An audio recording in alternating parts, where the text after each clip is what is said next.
Friends, अपना time भी आएगा कि आने वाले एपिसोड की अपडेट आपके लिए लाएं, जिसकी शुरुआत रानी वीर से कहती हैं कि उसने विजय को बेनकाब करने की कोशिश की, लेकिन हर कोई उसे दोषी ठहरा रहा है। वीर दूसरों को बताता है कि वह जानता है कि रानी ने इस परिवार की भलाई के लिए सब कुछ किया और जय नंदिनी के लायक नहीं है, और अगर वे इसे स्वीकार करने के लिए तैयार नहीं है तो ठीक है, लेकिन वह रानी का अपमान बर्दाश्त नहीं करेगा और वह खुद नहीं चाहता कि रानी नंदिनी की शादी तक हवेली में रहे।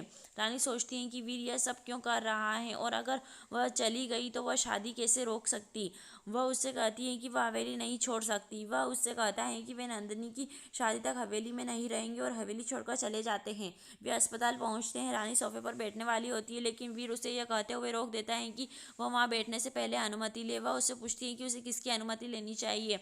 वह कंकाल दिखाता है। वह याद करती है कि कैसे वह अतीत में यह देखकर डर गई थी, और उससे कहती है कि वह इसकी अनुमति नहीं लेगी और उसे अपने केबिन से हटाने के लिए कहती है। वह यह कहते हुए कपड़ा को कंकाल पर रखता है कि वह नहीं चाहता कि यह उसकी रानी को डराए। उसकी बात सुनकर वह हैरान हो जाती है। वह उससे कहता है कि वह जानता है कि वह नंदिनी के लिए चिंतित है और वे पीछे नहीं हटेंगे। वह उसे बताती है कि उसके पास ज़्यादा समय नहीं है। वह उसे बताता है कि उनकी जीत के लिए 1 सेकंड काफ़ी है। वह अपने विशेष रोगी के बारे में पूछती है। वह उसे अपने रोगी के कमरे में ले जाता है। दूसरी ओर कुमुद दिग्विजय को बताती है कि चंपा ने उसे अपने साथ जोड़ने पर ताना मारा और वीर के रोगी के बारे में बात की। वह उसे उस व्यक्ति के बारे में बात न करने के लिए कहता है। राजश्री उनसे पूछती हैं कि वे किस बारे में बात कर रहे हैं।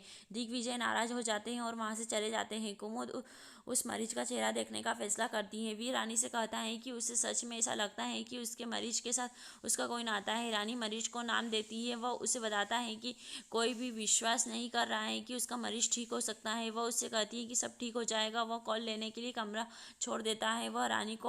वह रोगी को अपना परिचय देती है और अपनी पारिवारिक समस्या के बारे में बात करती है, और राजावत परिवार के सदस्यों को एक एक करके नाम बताती है।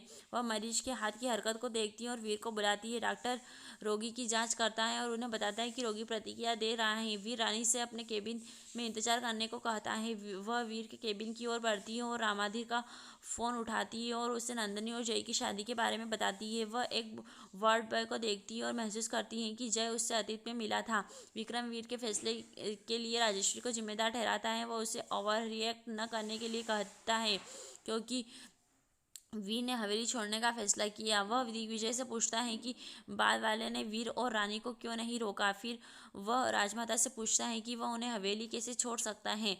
रानी वार्ड बॉय को जय के बारे में और राज के बारे में पूछती है। वह उससे कहता है कि वह जय को नहीं जानता। वह वीर को फ़ोन करने वाली होती है, लेकिन वह उसे नुकसान पहुंचाने की कोशिश करता है और वीर उसे बचा लेता है।